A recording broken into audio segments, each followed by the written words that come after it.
Hello students, in last video we studied abiotic agents, that is wind and water, and their floral adaptations in topic reproduction in lower and higher plants. Now in this video we will study biotic agents. Biotic agents includes living agents, and there are near about 80% plants require biotic agents like insects, birds, bats, snails to transfer pollen grains from one flower to other flower.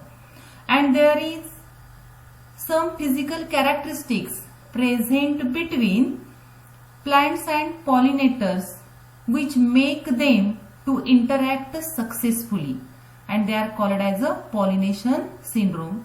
Students, in a biotic pollination there are some physical characteristics present in plants and pollinators.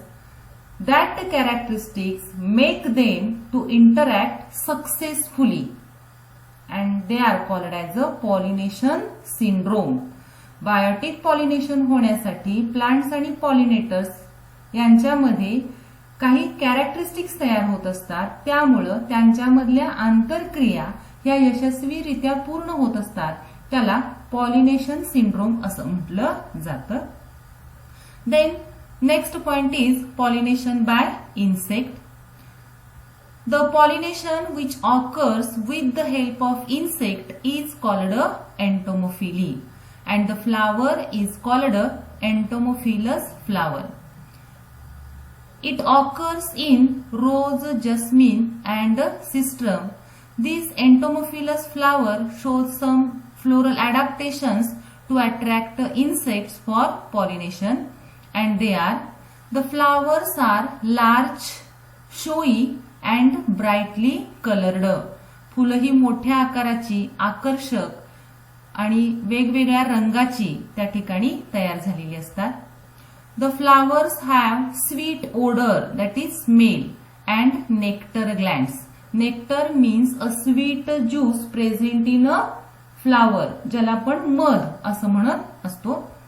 The pollen grains are spiny and surrounded by pollen kit. ह्याचे pollen grains आहेत ते काटेरी असतात आणि त्याच्या सभोवताली एक yellow कलरचं, पिवळ्या रंगाचं पोलन किट तयार झालेलं असतं. Stigma is a rough due to presence of hairs and sticky due to mucilaginous substance or mucilage. There is a special adaptation present in salvia for insect pollination is called a lever mechanism or turnpike mechanism in a salvia. We see this lever mechanism in salvia. Student, see, it is a diagram of lever mechanism in salvia. Salvia consists of bisexual flowers, and upper stamen consists fertile anther lobe, while lower stamen consists sterile anther lobe. या फुलामध्ये anther lobes दोन गटांमध्ये विभागलेत, एक वरचा आणि एक खालचा. वरचा जो स्टामेनचा लोब आहे किंवा स्टामेनचा जो गट आहे त्याच्यामध्ये फर्टाईल अँथर्स असतात, आणि खालचे जे स्टामेन्स आहेत त्याच्यामध्ये स्टराईल अँथर्स असतात.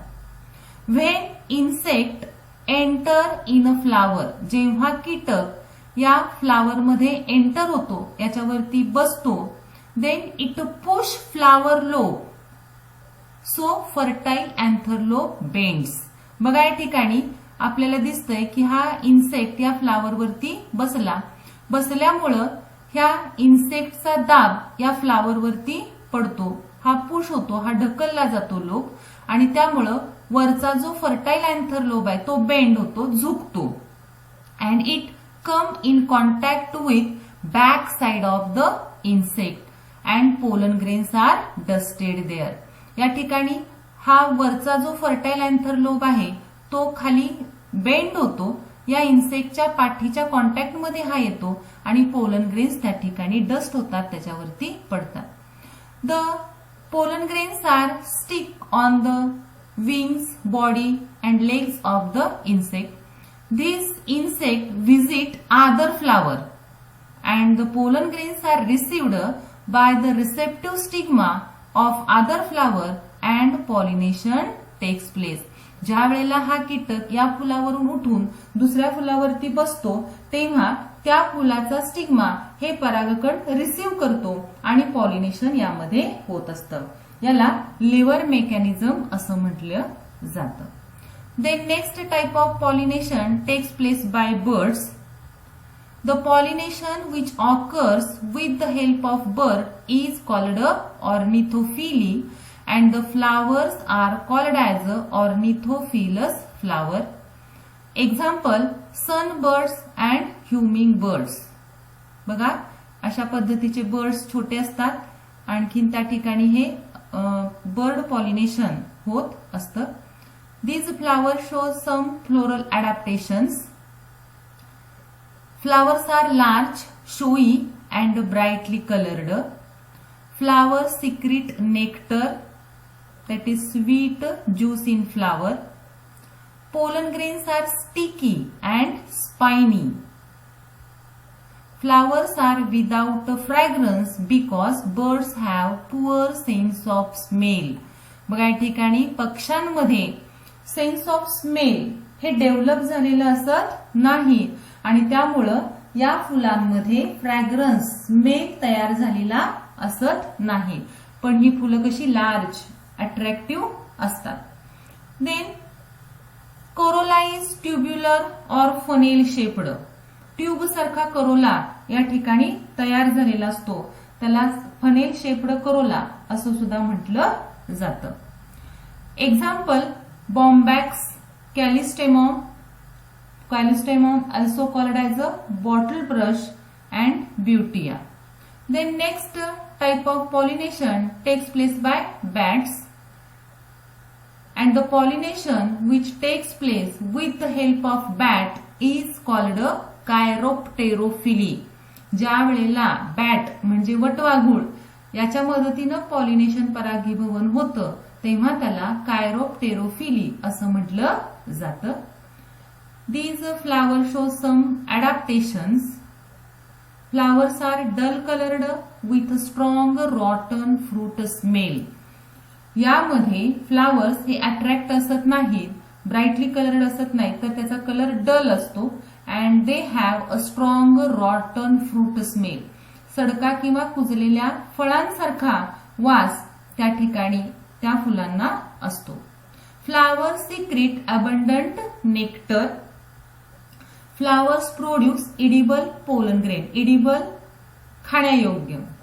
खाण्यासाठी योग्य असे परागकण याच्यामध्ये तयार होतात. Flowers are nocturnal. Nocturnal means these flowers open during night because bats are nocturnal. Example, Anthocephalus that is kadamba tree, Adansonia that is bobat tree and Kygelia that is sosac tree. There is a small assignment on it. Solve these questions in your notebook. Thank you.